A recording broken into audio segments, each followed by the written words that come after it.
5, 4, 3, 2, 1. Hello, everybody. I'm Dear Myrtle, your friend in genealogy, and welcome to another session of our Scotland Genealogy Study Group. Now, directing our studies here is Claire V. Brisson-Banks from the middle of the United States. And Claire, you worked at the British Reference Desk for a number of years at the Family History Library, so you're pretty used to working with people. Plus, you have Scottish ancestry on your husband's side. That is very true, and I even had the pleasure of meeting Audrey a number of times while I was working there and rubbing shoulders with her. And then when I had an opportunity to go to England to teach at Who Do You Think You Are, she was wonderful and gave us a tour over at the National Archives. So we're in great hands. We're in great hands. So the Audrey that we're talking about is Audrey Collins. It's apparently your day off again from working at the National Archives in London. Yep, that's right. Yeah. Well, thank you for spending your morning with us. And we've got Billy Wallace over in Glasgow. He's our guy in Glasgow. And I do see that John Laws, who is not in Edinburgh, Scotland. You know, I have these things that I call you all. At least I won't call you late for dinner, as we say here. And we have David Robinson. And, of course, we have Cousin Russ with us this morning. Cousin Russ, we've missed 2 weeks of this study group because we took a break. And I think we had to play a little bit of catch-up. Billy, you noticed something over at Scotland's People with regard to Windows 10. Can you describe that for us? Yeah. If you go on to Scotland, with Windows 10 using Edge, you may notice that you can't see the images. There is a quick fix for this. Once you're signed into your account, up in the top left next to the Logout tab, there's a tab called My Details. All you do is click on that. Okay, My Details. Yep, scroll down the page. And underneath the big box it says Veteran User, there's Veteran User announcements, and then underneath that there's announcements, then Image Viewer, and it's a drop-down menu box. Yes. And you've got to change that from Java to whichever viewer suits your setup. Now I'm using Windows 10. And in Edge, I found that the Flash player works best. That also works for Google Chrome. Okay, so Google Chrome and Windows the new Google Edge work with the Flash player. That's correct. Okay, yeah. And then anybody else in the community run into this, or perhaps, and Russ, you're sharing your screen. Let me see what you're looking at here. Oh, you're actually... I wanted to show what he was talking about. Okay. So we're into... where are we? If you've got to log in. I don't have a okay. I had a problem sharing my screen. Oh, okay. So you're saying that assistance doesn't help you until you've already logged in, and then we change on your menu bar. So, folks, you're using the new Windows 10, we're all trying to get used to that, or some of us are. If you're using Edge, which is their default viewer of websites, be sure to go in and under My Details, you can change the setting. Click around there till you can find out about under Image Viewer there to deal with something like Java. Okay. Interesting to see how all these genealogy websites are having to scramble. We had a question that was kind of hanging out in the air last time, Claire, before we left, and we wanted to get the answer out to our viewers. So what was that question about? You're muted, everybody. The question was whether the child was marked present or not present and it was an 1855 record. And so Billy, our person from Scotland, was able to do some digging, and we'll let him go forward and explain that. And we've provided a link, and you can put that in the community, Russ, to help others with it. But go ahead, take it away, Billy. Yeah, in the example we used 2 weeks ago, the law regarding the registration of childs was slightly different in that if the registrar had any doubt about the sex of the child or the information being given to him by the informant, he could demand that the child be brought in front of him, and he would physically ascertain details as regarding sex. And you mean he wasn't going to take the mother's word for it, or that the child was dressed like a baby girl or baby boy? He was literally looking to be sure. That's correct. Take the diaper off or any swaddling. Now, wow. to put that in context, there was a lot of home births at the time, and there wasn't always a medical practitioner or doctor present at the birth to certify, because certification at that point in time hadn't become mandatory. So people also, like, putting it back in context, a home visit for a doctor would cost about 2 shillings and 6 pence old money at that point in time, and wages were around something like 6 pence to 1 and 6, 2 shillings a week old money. Oh, huge! And old money was worth more. Yeah, 2 and 6 is half a crown. It's 12.5 new pence. Okay, I'm trusting you that it was a great percentage of a weekly salary if the breadwinner had full employment that week. Yeah. So, why would somebody lie about it being a boy or a girl, or try to? To that, I have got no idea. Okay. You know, it's people's nature not always to be honest. Sometimes. Okay. And if it was the father registering the birth, he might not be 100% sober. Okay. All right, I hear you. All disparaging remarks aside, that explains why on earth there was that column about whether or not a child was present when we were looking at that birth certificate. The law changed later on as well. All right, so we're noticing this kind of thing here in the United States. I can relate to it. I'm thinking this is happening during earlier time periods, Billy and Audrey and Claire, that rather than more recent birth records. Would that be true? Because the likelihood of there being a medical professional in attendance is greater in the more recent years. Yeah, and after certification was brought in, that became mandatory for a doctor to have sign the certificate. Okay, makes sense to me. All right, so we hope that settles that question for the member of our community. We have something about an illegitimate birth.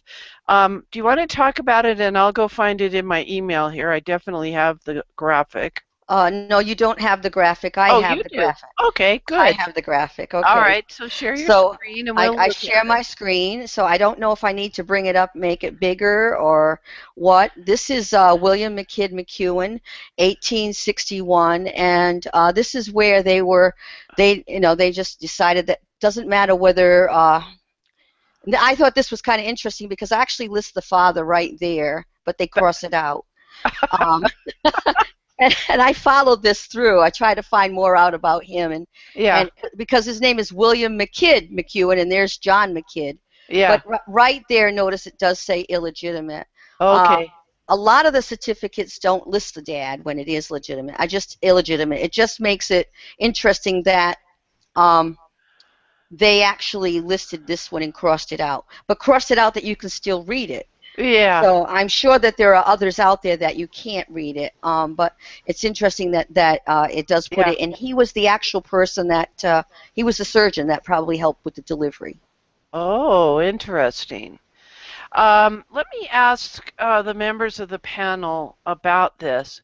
I always heard that in New England, in the colonial time period, and we're talking, the people in England in the colonial time period, um, in New England came from England. And I heard that there was a practice, maybe required by the church more than the government, which I guess was the same thing, basically, of when the woman was in the throes of labor, the advanced stages of labor, and a great deal of pain, that it was incumbent upon the midwives in attendance, the women from the church, to kind of force the issue with the woman as to who really is the father of this child, if she could possibly tell. And is that just an old wives' tale, or have you found any anecdotal information to that regard? Um, it's probably true. I mean, I know that those things did happen. Maybe some of the other panelists, maybe some individuals within the community, but I know that that was not uncommon. The church would. I mean, I'm more familiar with the precise details in England, although Yes. I have no English ancestry, as you well know. Yes. But the church always acted in both countries effectively as a civil service in some ways, and crucially, it was the poor law. So it wasn't really, Yes. although it might be to do with morals, and it could be, but show me the money. It was quite important to find out who the father was, so you could nail him down and get the sixpence a week out of him or whatever. And getting a woman which is in the throes of labour, that might be a good time to ask, or it might be a really bad time. Yeah, she'd probably be cussing and swearing at him, even if they're happily married. Don't you ever, I've been there, I've done that.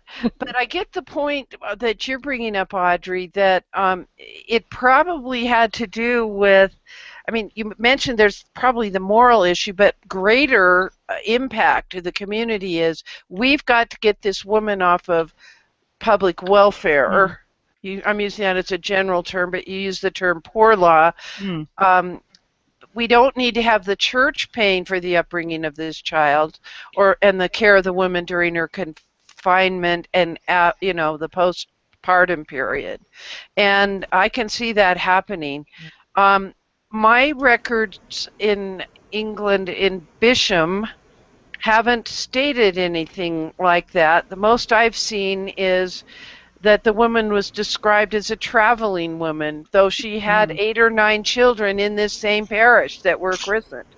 So she wasn't my person, but when you're reading parish record books, these things kind of, you see trends.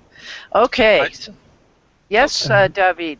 I just thought I'd mention, I'm here in New England, and I have certainly seen and heard those stories and read about those stories. I don't believe it was mandated, but as you said, it was a means to get the woman or the child off of the public rolls. Yeah. More of the government than the church at this stage, and also she would have been fined and subjected to lashing in the public square or wherever, unless she ended up getting married, in which case most of the fines and punishments against her would be absolved.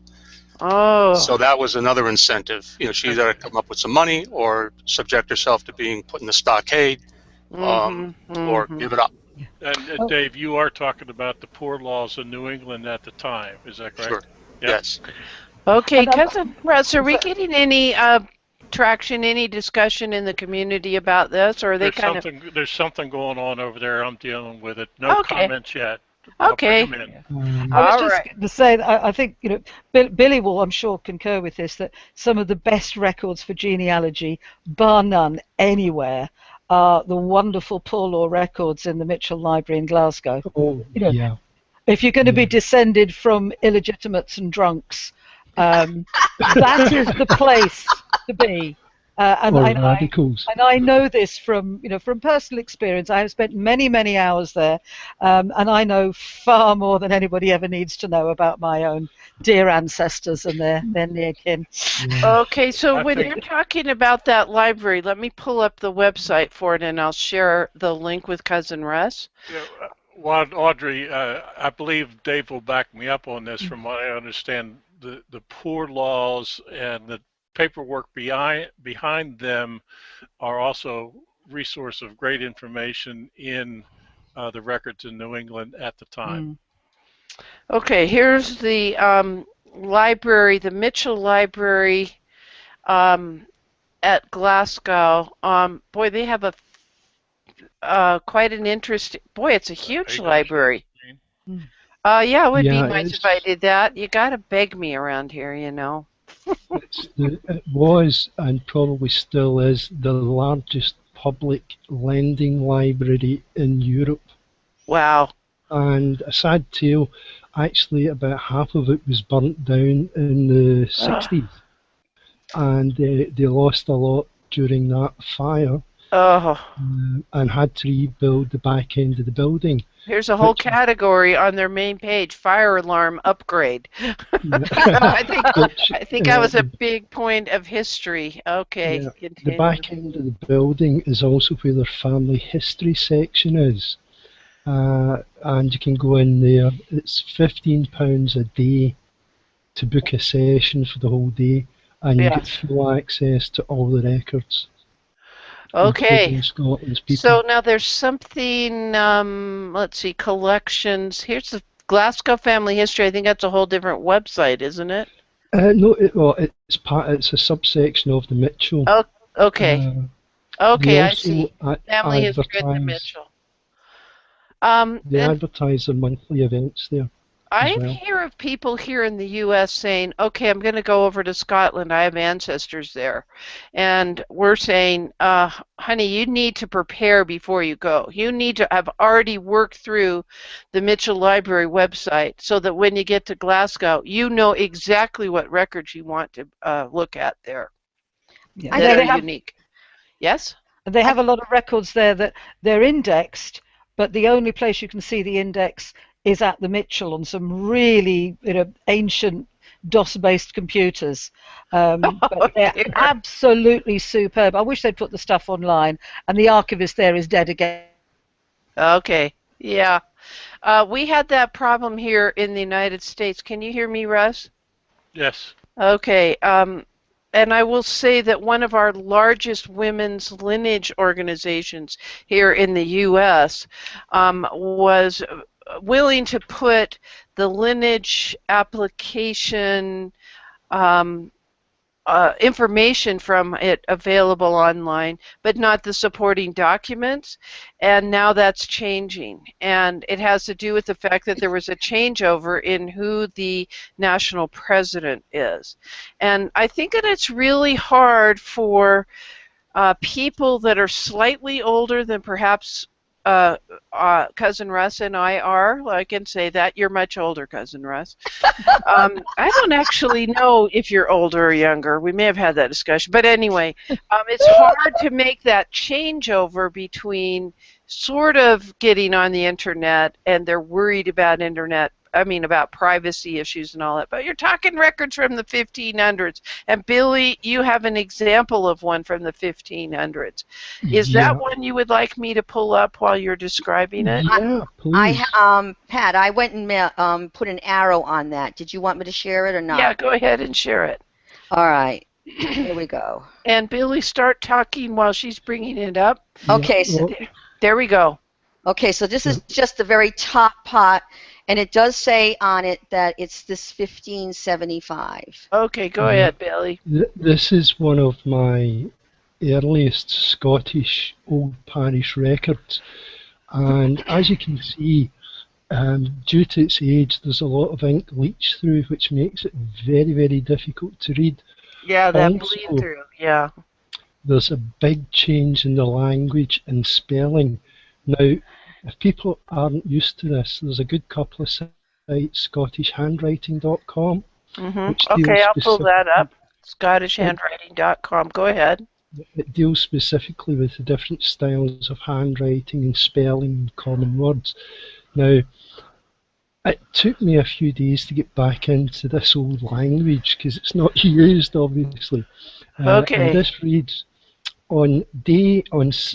sixth day, Thomas Cunningham, or Cunningham, had a woman child born to him of his wife, Peg Wallace. And that's all it says about it. It does say baptized, doesn't it say baptized? Yeah, I see baptized, yeah. It says baptized, and I can't make out what the rest of that says. But it does say baptized right there. I think that what... Let me see if we make it bigger. See, right here it says there's her name and it's baptized right there. Peg Wallace, baptized, and I don't know what this says here. That I can't remember, and I don't have my transcription note in front of me. All right, so we've got the Scottish handwriting website up. Let me just share my screen because this is going to be a major issue for people. Let me change the controls here. Okay. I can clearly see. I mean, this is like reading old German script, and now online tuition. Tuition doesn't mean we pay for this. No. The tuition means you pay your tuition at the beginning of each semester or quarter at the university, but you just mean online study in the paleography of Scottish documents. Yeah, if you click on tutorials, they're free and it's a walkthrough. Okay. All right. Let's just pick the, there's a 1 hour basic tutorial, Dunlop letters, the Burgh Court testimonial tutorial, testaments, and the Hearth tax tutorial. So those are record groups from different time periods. They're giving us information about, that Billy's are friends. Well, that's good, Billy Wallace. You're one of our friends. And they're letting you practice this. Yeah. Okay, and get it. You can see they've transcribed most of the letter beneath, and they've got blanks where you've got to fill in the box. And it makes it easier when you can see the printed version against the handwritten version. You can go back and forward. Also, it's really handy. And one of the tips they give out is if you've got an issue or a letter or a record like that transcribed, and you see the same name of the registrar, go back to your original document, have it there, and any words you're not sure of, you can check the letters against what you already know for that person's handwriting. Well, that's an excellent website. And these kind of spellings like thank with a CK or school, SCHOUL, those kinds of things we see in our early colonial handwriting samples. The documents that were, spelling really didn't count. In fact, I've heard it said spelling didn't really count till Merriam-Webster came out with his dictionary, and then I still have trouble spelling. All right, so great reference there. Great resource, ScottishHandwriting.com. You know, just the stuff you guys talk about that just rolls off your tongues. Dave's telling us in a little private chat that that New England is claiming the privilege of being the birthplace of Merriam-Webster. And of course, that's American English, not British English. That's not British. We have to go to the Oxford Dictionary to help us with that. You might want to mention that the Oxford Dictionary, there is an online version for the Oxford Dictionary, and lots of times when you're looking up terms that are in old documents, you need to go there to find out what they were, what they mean in those days, because it helps to understand the context that the document was written in. Okay, I'll get this link for you. Is this the Oxford English Dictionary, the definitive record of the English language? Yes. Okay. And so Audrey would be able to tell us about this for sure. You were just there. I was, yeah. The only thing is that that's fantastic for English, but you'll find a lot of words in Scottish documents that are Scottish English or Scots. I'm not going to get into that argument.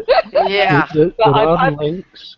I've got a handy little book which I sometimes use, which is the Pocket Scots Dictionary. It's a bit basic. All right, but I'll go that's look quite for useful. Let's go look. And there are online glossaries as well. Yeah, there's links in our worksheet to the various dialects, regional dialects, such as if you're doing any research in the northeast up towards Aberdeen way, they have a very specific language called Doric, which is murder to listen to, never mind read. But there's an online site specifically for Doric.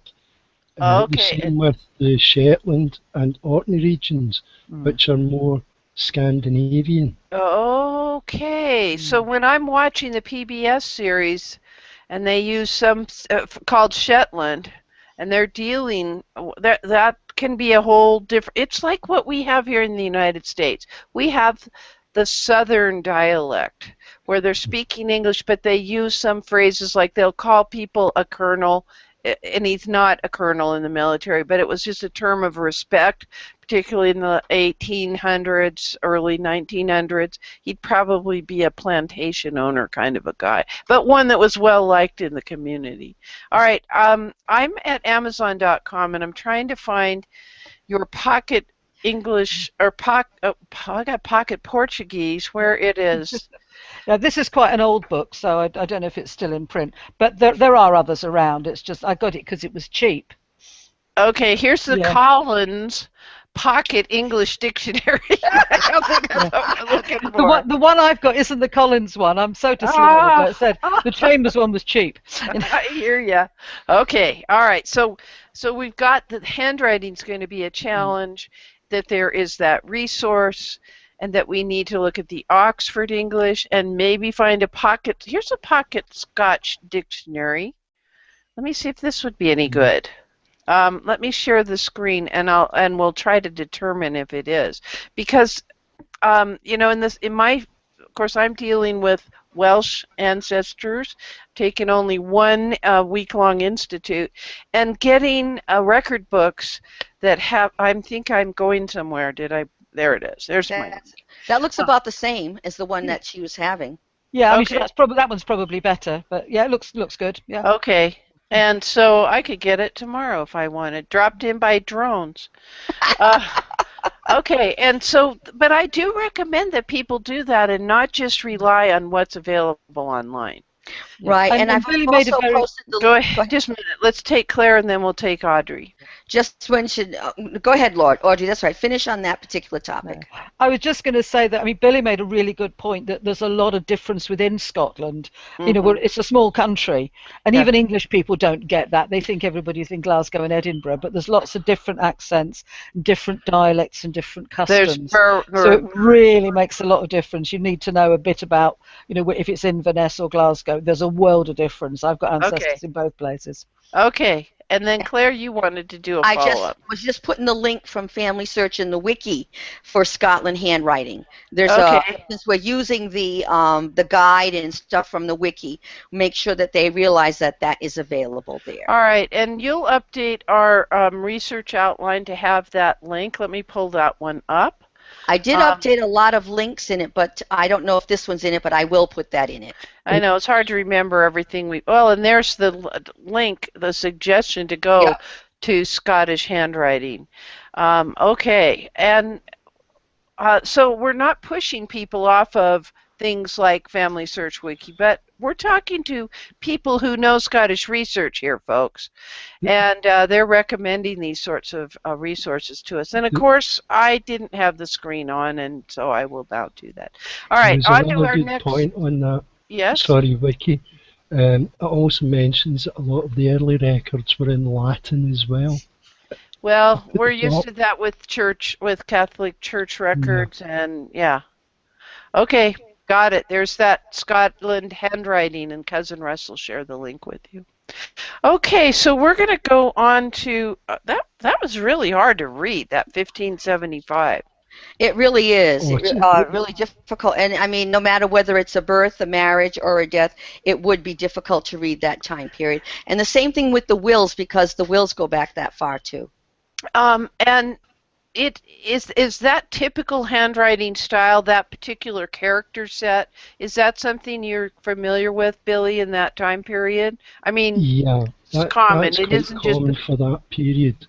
There's four distinct different styles of handwriting. There's the secretary, which is quite modern, copper and plate, the Latin style, and then that sort of educated Scottish style, if you like to call it that way. I think they're, yeah, I call it obscure Scottish. That's me.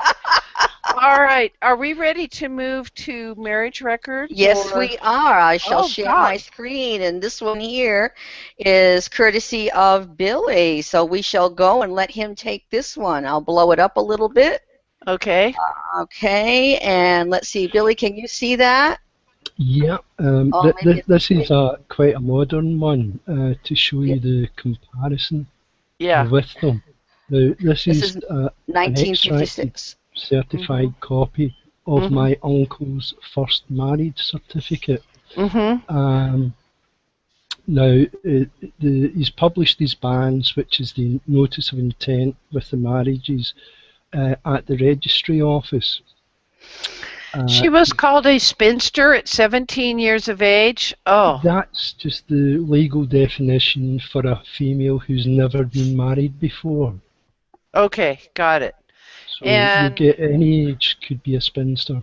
and the spirit salesman, he's a liquor salesman, delivers the Barman. beer. What? Yeah. Final Glasgow tradition there again. Yeah, and that's what you pull up. Yeah. He was updating his title. He was a barman. Okay. Yeah. Now that you've got an interesting thing with adoptive parents on the Yeah. groom. Wow. He's declared his adoptive parents, which are my grandparents, William Morrison, who his original trade was a shoemaker. He was a bespoke shoemaker, and he was blinded in the First World War, and he was retrained to be a basket maker. And his mother, Isabella Cruikshank Morrison. And it's quite interesting. It's a legal declaration. Eddie never hid the fact that he was adopted. Neither did my grandparents. He never knew that. No, he knew. He knew. It was not hidden away from him at all. Yeah. Yeah. And at this point in time, he chose to state it legally for all to find, which was great. Yes. And I'm actually in the process of having his adoption records opened. It was something he wanted to do, but never got around to plucking up the courage to actually do it. Before he died. Yeah, it's fallen to me to get the records unsealed, which is quite easy in Scotland. Production of that marriage certificate, along with his death certificate, proving, and my birth certificate proving that I'm the grandchild and nephew of grandchild of William, nephew of Edward, and my reasons for wanting the sheriff to open them. It will be opened, and I'll see the full history. All right, now let me ask you a question here. Apparently so this information is being provided by the groom, right? Yes. All right, so it's not like they're comparing and contrasting with another document. And in fact, this isn't the actual entry in the book. This is an extract, a certified extract. It's if you actually go to the book, the registry office book, that is the actual entry in the book. All right, but they don't take an image copy of it. Or is this an image copy It's where an they image did it? copy. Okay. Yeah. All right, I get it then. All right, so it's an image, a digital copy or an image copy of the original. Yeah. Which is good. I wish we had this sort of a thing. You find that all Scotland's people's records are actually digitised copies of the original now. Okay, I'm hearing you. All right, can you take me to the upper left corner of this document? There was something I saw there, and this is why I was a little confused. Oh, the left side. Yeah. It This says, line? yeah, where it said extract of an entry from the Register of Marriages, that's what made me, I mean, it really is the entry. Yeah. Why they called it an extract of an entry, that confused me. Right. In Scotland's people, you can't see the original online for 100 years. Marriage is 75 years. Right, right. So what I had to do was get them to send me an extract, an original copy of the page, and then what I've done is I've scanned that. Mm-hmm. So it's a scan of a copy of the extract of the original page. Okay, so folks here in the U.S., that word extract means something like abstract, where it's only a few information items, not everything that was on the page for a marriage record. But in this case, the definition is different there. And we have to be keeping that in mind. What are the rules there? What's the definition of a word there? Because these are subtle differences. And it can affect how you're going to make a citation regarding this document. I'm really careful how I'm wording things, Russ. You may have noticed. That record would appear online 75 years from 1956. 56, okay, all right. So this is not coming from Scotland's people. This was a scanned document that he actually, he got ordered. This from, right, he ordered I got it from through Scotland's people, which is the same as the General Registrar. You ordered it through them? Yeah. Yeah, okay. I can see the registrar's stamp on there very faintly, which is what you get on everything in England, because you can't see anything at all unless you buy a certified copy. Scotland is so much better in just so many ways. I hear you. So why are you living there? No. As I said before, the weather's better. My parents kidnapped me and made me go and live in England in 1961, and I've never made it back yet. All right, so push up now. Push up. Thank you. All right, now I have another couple of questions. All right, so in column 8, or 6, I mean, and I thought it was 8, but when I compared the columns on each side, it has to be 6. It's signed by the registrar, who is taking down all this information. Now, who are these other people that are signing? These are the witnesses, George Dodds and Mona McAllister. Yeah. And they're witness. Okay, I see there. By the time he said witness. Okay, and I was saying that it meant waitress. I was reading it wrong. Yeah, and then we still have another registrar's in the bottom of the 7th column. So it's the same registrar. He's signed in column 6 for the adoptive parent statements, witnessing that to be correct and allowing that to be in section 5. Yeah. And then he's so how did he confirm that that was correct? Edward gave him that information. Okay, but he didn't go check any papers.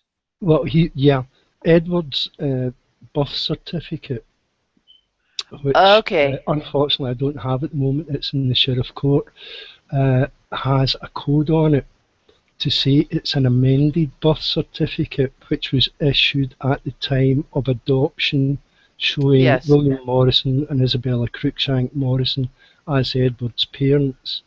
Now, the code on the amended birth certificate leads you to the record for his adoption record. It's the trace record. It's how you can trace back and present the evidence to the sheriff for the record.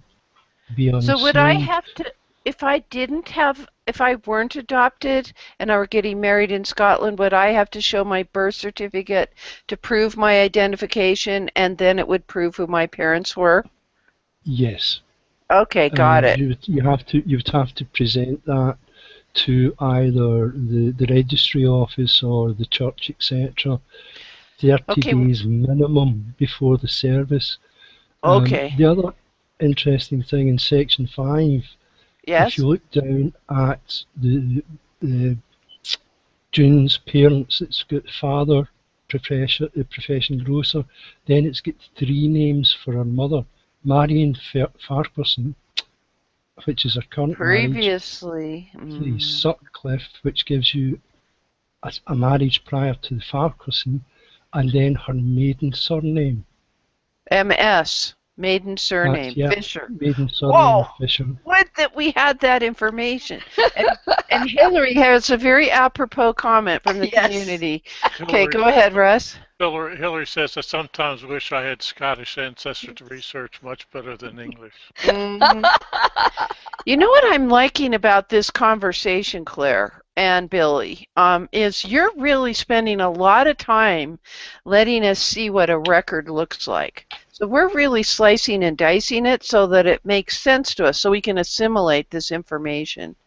Now, what have you got to show us next? I'm pretty excited. Okay, this is in 1884, so we're going back a little bit of time. Now, this is within that 100 years. Yes. And so even though it's an older record, it has very similar information. And so you notice that it does have the copyright information up here to show that it was from Scotland's people. Yeah. And it says the image is generated. It tells you when I generated it, not so much when they generated it. Right. But when again, when I printed it. But again, it has the same type of information. Let me see if I got the right family here. Yeah, this one here I think is McEwen. And it says 1884. It gives you the 21st day of October. Mm-hmm. After the bands, again, we talk about the bands, and Billy mentioned that the bands were recorded again in the 1956. Now, Billy, do you know if they still do that today? Just curious. We're in 2015. We're in 2015, so I think it's doing it. It's a legal requirement still in Scotland in case anyone has an objection to the marriage. So you've got to post your banns publicly, either by the church or the registry office, wherever you're having your marriage. Usually you go up to the registry office, which is an offshoot of the GRO for Scotland. The General Record Office. Okay. Yeah. I'm at least learning what some of these abbreviations are. Now, we don't have that here. No, we do not. Okay. All right, let's look at that document some more. Okay, so now here we have, there's William McEwen, and it says that this is strange because this one says he's single, and we have the young lady, Catherine McNichol, and she's single. So I guess the spinster and single is interchangeable, Billy? I'm just curious. Or a new term. Because this is 84. Oh, this is earlier. This is 1884, so I'm just curious. I think it goes back and forth. I think it depends really on the registrar at the time. Okay. It's more common to see spinster than single, but you'll see both. All right. All right. So, I mean, this is the marriage certificate of that illegitimate child, and so he does claim that his father is John McEwen. It says it right here. But so that's what he put in there. Even though that was an illegitimate birth, and he would have had to show that, I believe, from what Billy is saying to the registrar for the registration of this. And so he is claiming that person is his dad.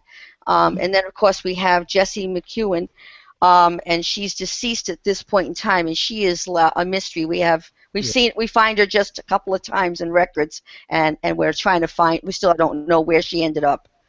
But it does. Go ahead, Billy. So it's a legal quirk in Scotland that two married parents can live of an illegitimate child. Say that again. It's a legal quirk in Scotland that parents, if the child was born illegitimate, or that person wasn't the biological father of the child, they can legitimize the child by declaring them theirs. We have that here in the U.S. We've seen that. It's also another quirk you can see is sometimes you'll see two fathers' names on children's birth certificates in Wow. Scotland, and one will be marked putative. John's got a comment. Okay, John. Hi. I, you see on there where it says Okay, I'll go back. spinster or single. Yes. No, this one was single. Yeah. Yeah. You have to take that with a pinch of salt, Oh. Oh, okay. because just because someone says they're single, it ain't necessarily so. Ain't Like the song, necessarily. it ain't necessarily so. Yeah, Yeah. they've actually changed because the law. I just today looked at a census record, true in England, but a census record where the lady said in 1911 she said she was married. So I went to the 1901 census and she said she was single. Well, no, she said she was widowed. She said she was widowed, but I knew that she'd been, from the 1911, it told me how many years she'd been married. Okay, and it included that 1901 time period. That 1901 time period was English, and I knew the children anyway. Mm-hmm. So he'd gone off, I guess, and people put this down as what was, and also the other thing that I was going to say, and it relates to what we were saying earlier, is I was trying to share a screen with you, but it doesn't want to show it. Okay. It's the Kirk Session records of Girthon in Southwest. What are Sorry? Kirk Sessions? Is that church? Sure. It is. It is church. Kirk means church. Okay. All right. And this is some records from Southwest Scotland. Yes. Between 1860 and 1863. And then the 1860, here we are, 20th of May, Isabella Bird acknowledged that she was with child in uncleanliness, stated that William Roberts, living in Dromore, was the father of her child. Mm-hmm. A few months later, William Robert, blacksmith of Dromore, and Isabella Bird, residing at Bobby Mill, attended. William Robert acknowledged carnal connection with Isabella Bird at Castromont Wood in the beginning of November last year, but refuses to admit paternity of the child because it was born within 7 months of that time. Oh. Isabella acknowledged that she was a child and accuses William Robert as the father of the child. And so you got some sticky wickets there too. She married another guy who was the descendant line of my wife's family, and you got to take all these things with a pinch of salt. Grain of salt, as we say here, pinch of salt over there. And I think that that's a valid point to bring in, that we're trying to follow along diligently with a paper trail of documents that were created at the time an ancestor lived, and so-called official documents, as some people like to say, but documents that were created by the courts or by the church, etc., where that person who's creating the document, he does this all the time. So it isn't like he has a reason to force the issue, like my grandmother overheard birth date. And, luckily, we know the tale. All right. My niece was married by her aunt. Okay. So, if the minister is a relative, you may get all sorts of results. Could be in cahoots. There's all types of collusion. All right. So, anything more on this document? Well, it does provide us with the parentage of both the spouse and the bride and the groom, as well as the witnesses, like the earlier 1956 record. Mm-hmm. And again, we have the registrar situation here. So 1884 is very similar to the 1956. I don't know how it would have been if there was an adoption, I don't know, and it was declared, don't know how that would be covered. But because you haven't seen it. Because I have never seen one until Billy was kind enough to provide us for that. All right, I have a question. Yeah. I was just going to say that there's something else on there that's worth noting, is that the place of marriage might be a church, but more often than not, it's likely to be somebody's home address. Right here. Might be the minister's house, or it might be the family's own house. And that's very, very different to England. In England, there are only certain very specified places where you can get married. But in Scotland, pretty much anywhere will do. My grandmother was married. It was a religious ceremony, Church of Scotland, but it was in her sister's living room, and that was fairly normal. And the other thing is that in England, when you get married, there is a registrar or a clergyman present, or an authorised person who registers the marriage there and then, and that's a one-stop shop. In Scotland, the marriage and the registration are two separate things. So you can be legally married and not have it registered anywhere. Well, you can't anymore, but you used to. So you'll see that the date of the marriage and the date of registration might be a couple of days apart, or they might even be on the same day. In England, it's always the same day. All right, so I noticed on Billy's example that the marriage was like September 3rd, and it was registered on September 4th on the far side of the form, on the right side. So there's September 4th, and the marriage was on the 3rd. I've got another one in front of me, which relates to a marriage in Leith, where one of the parties is divorced. And I hadn't noticed it until I turned the certificate over, and this is a certified copy from Scotland's People, and on the back of the marriage certificate it says Register of Corrections, etc., and then it gives the details of the divorce. Wow. The new marriage record. There's the marriage record. Yes. And there's the correct back. Wow. Oh boy, I'm beginning to notice it just now. I know. Yeah, that comes. We've got Billy. That comes back to the magic button we mentioned in Scotland's People a couple of weeks ago.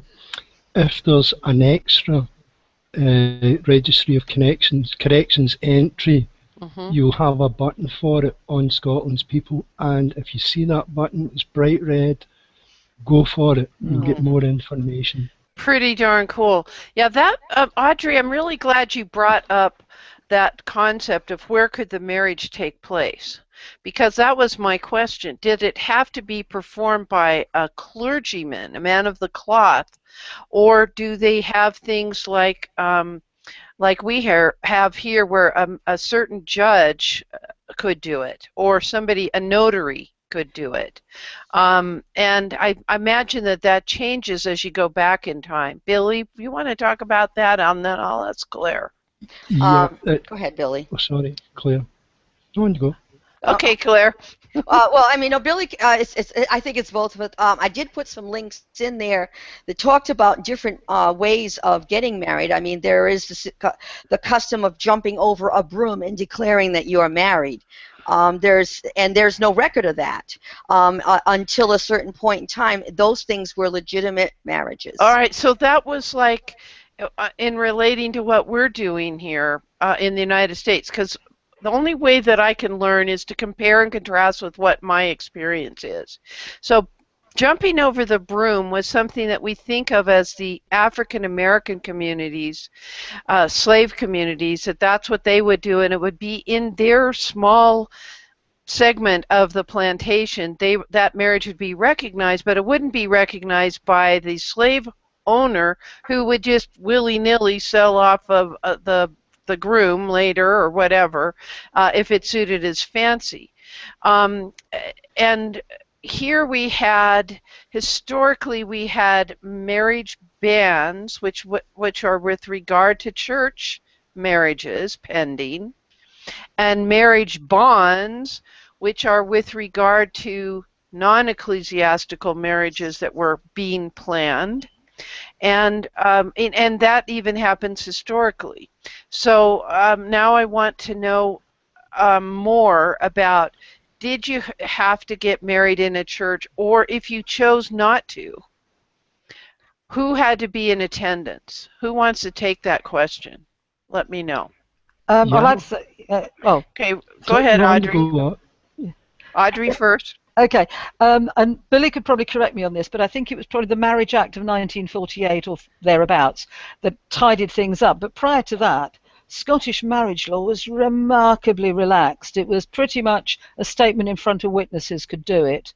And custom and repute, which meant if you'd lived together as man and wife and everybody regarded you as that legally was a marriage. Difficult to prove without bits of paper. It was a really good idea to get something down in front of a notary or the registrar. But what constituted a legal marriage in Scotland was very, very relaxed. And somebody had a question. A point about were there anything like the Fleet marriages in London, in Scotland, and that was, well, there was no need because you could get married anywhere, and then fight it out afterwards as to whether it was legal. So and is that why Gretna Green literally was a popular place to get married, that people would go from England across to Scotland to be married there because the laws were more relaxed? Yeah, partly. And the other thing was the age at marriage. You could get married in Scotland age 16 without parental consent, and it was 21 in England until comparatively recently when it was down to 18.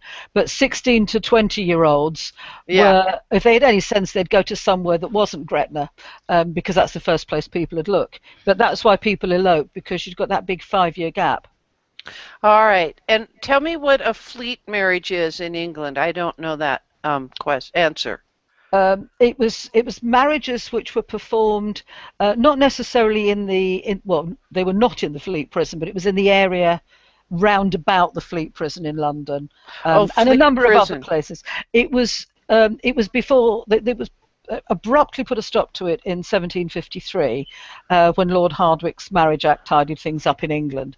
But prior to that, so long as somebody was or claimed to be a clergyman of some kind, and that was a very dubious loose definition. Yeah, they could perform marriages which were cheap and quick and convenient, and there were lots and lots and lots of them, but they were very sort of unregulated, and it made a lot of lawyers very rich, arguing the toss later about whether a marriage was or wasn't legal, and eventually that was tidied up in England. So that was a free-for-all in Scotland. Okay, so this was a mechanism to circumvent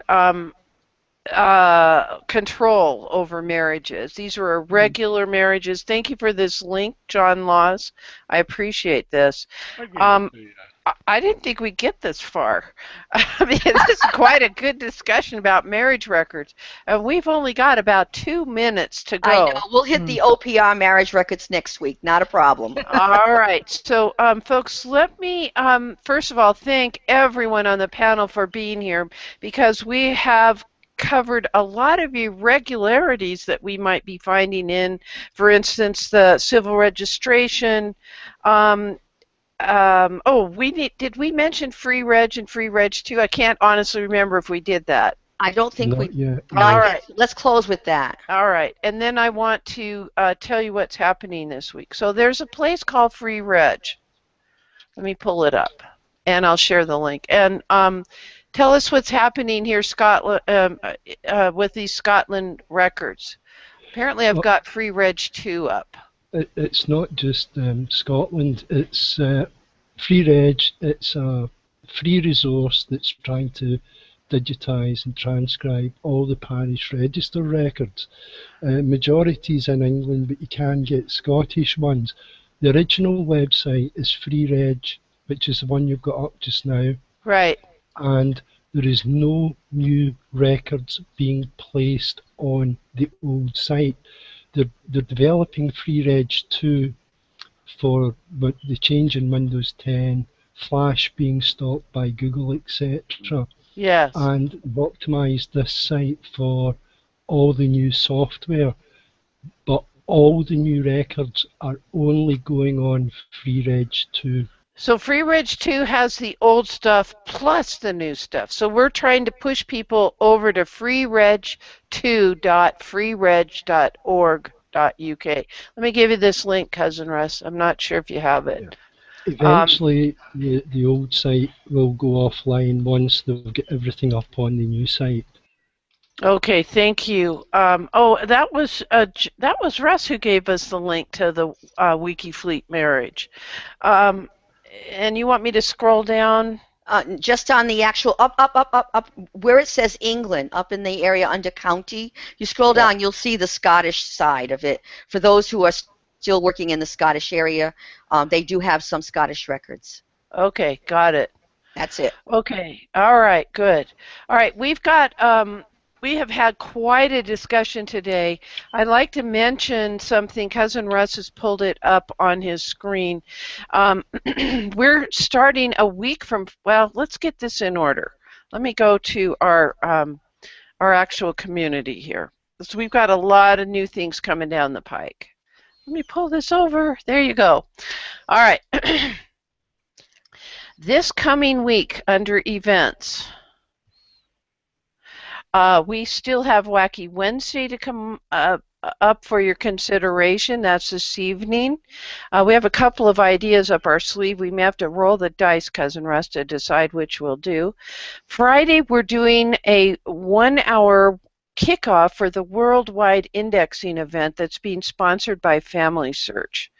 And we're going to be working on that into our existing scheduled hangouts for next week, Mondays with Mert and Scotland's study group.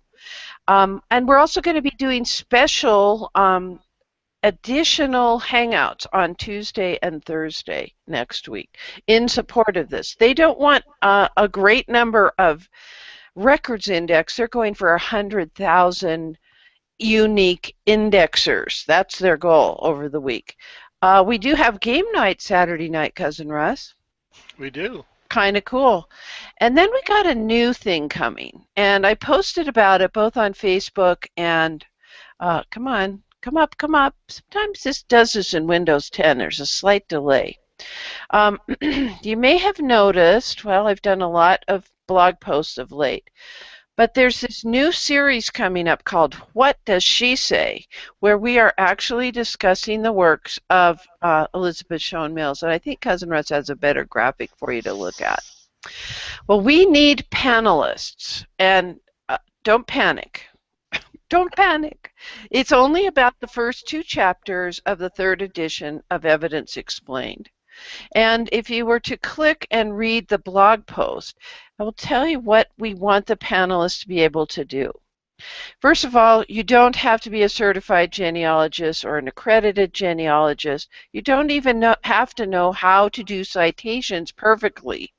We are going to use her syllabus, or her first 2 chapters. We're going to take 2 weeks on each chapter. And it's going to start Friday, the 14th of August.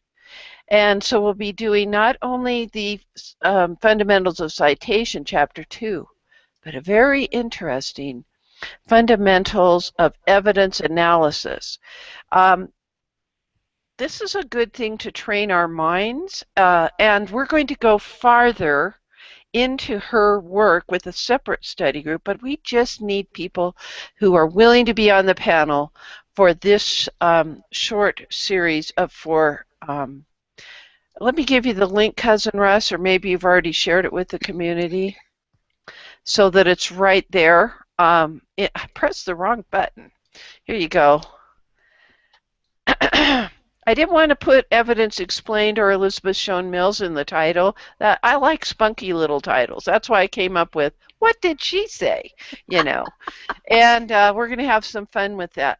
The main thing is you need to look at a short subject video we did with Judy Russell regarding copyright when we use a copyrighted resource like this book in our Hangouts. Not a big deal.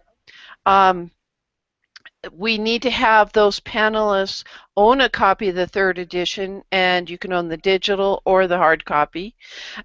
You need to read the chapter. We want anyone participating in this in the community to read the chapter first. And we're doing that. We're finding we're doing better in our study groups if we read first and then come together and talk about it. And the panelists can come to that session with an example of their own research that applies to one of the elements. For instance, under elements, the fundamentals of evidence analysis, when you're dealing with theory and the concept of proof, and whether it's a fact or an assertion, and how your thinking may or may not have changed of late. So that's what we're doing with that upcoming study group. It's going to be a lot of fun, isn't it, Cousin Russ? It certainly is. Alrighty, so I guess it's time to wrap this baby up. Thank you for letting me do a little infomercial about upcoming events here in our study groups. And so thank you to Claire Brisson-Banks and to Billy Wallace and to Audrey Collins for sharing their expertise when it comes to Scottish research. All right, tell us who that is in your frame there with you. Oh, that's my little friend. That's Minnie Craig. Yes. Anybody who knows Craig Scott may notice a resemblance. A slight resemblance, yes. We'd recognize that man in the kilt, especially with that kind of a beard. We would. Definitely. We're going to find out more about Minnie Craig and where he's been next time. He has his own Facebook page. I need to post some more pictures. I think you do. Anyway, okay, well, so on behalf of the panel and those of you in the community who've been watching us, thank you so much for joining us. And I love that people can watch this. It's automatically recorded, and they can actually rewind and listen to what Billy said in his very thick Scottish accent. They can hear it again and again until we get used to that beautiful accent. But I am Dear Myrtle, and thank you, Cousin Russ, for being here too. Happy family tree climbing, everybody. That's a wrap.